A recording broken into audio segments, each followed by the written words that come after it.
the facts of the case even in the police station nearby where the accident has happened. Also tracking more updates and details which are coming at this point of time. Due to the heavy rainfall, the rescue efforts at the Kavaripatti station accident site where the Mysuru Darbhanga Bagmati Express collided with the stationary goods train have now been halted.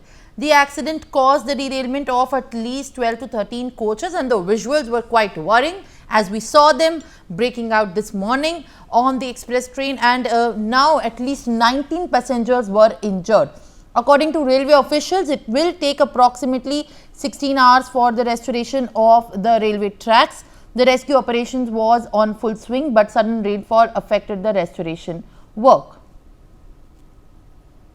All right, let me also now get in my other guest, T.S. Ramakrishnan, railways expert as well, on the broadcast.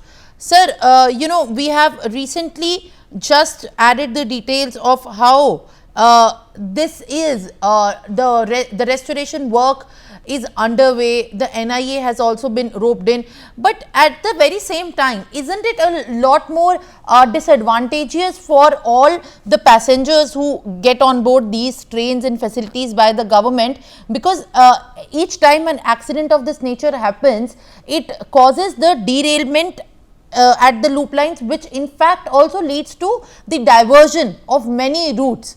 What in your opinion could be a very point to point way to avert this kind of a mishap? There has to be some basic level emergency remedy to avoid causing grievances to the passengers every time there is one such accident, which actually leads to cancellation, diversions every time this happens. No, once the traffic is disrupted due to the accident, and then certainly it is not very quick.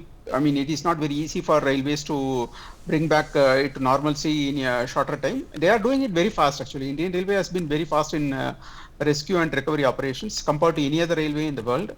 So right now also they said that they will recover the operations by 16 hours. But what about the trains that are supposed to run up to 16 hours from the time of accident?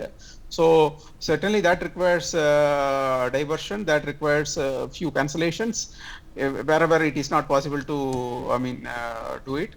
So this is, I don't find anything fault with the Indian Railways with reference to rescue and recovery operations. And they have also arranged another train in the early morning for the passengers who are leaving to Darbhanga by morning 4:30.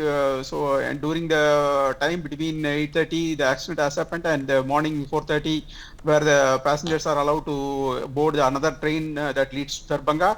The passengers have been given food and water till for the entire period, and this particular train will be again since the service is disrupted, this particular train also will be a free service up to Darbhanga, so that people can get down at the stations of their choice and then move forward. So the question doesn't, I don't find anything fault with the railways on rescue and recovery operations. But at the same time, the NA also started investigating. There were some reports saying that some rails were removed in between, and the driver also faced a very huge jolted sound when when the train was going.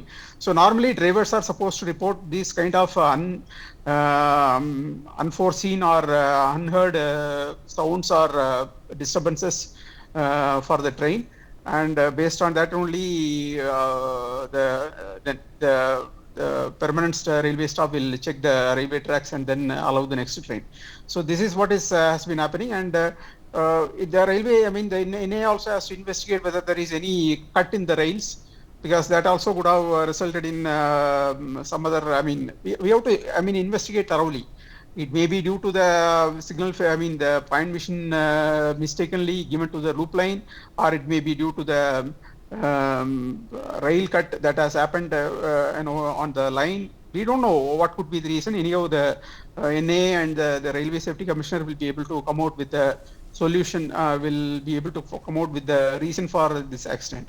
But in the meanwhile, the railway has to wake up enormously, and then they have to completely overhaul the system. There can't be knee-jerk reactions to these accidents, and the passengers are immaterial. For the passengers, it is immaterial whether the accident is happening due to some sabotage, or is it happening due to some failures on the railway system.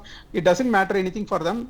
All that matters to them is the inconvenience and the pain involved in the accident. Although there are no casualties in this accident, there are not very serious injuries that can result in deaths.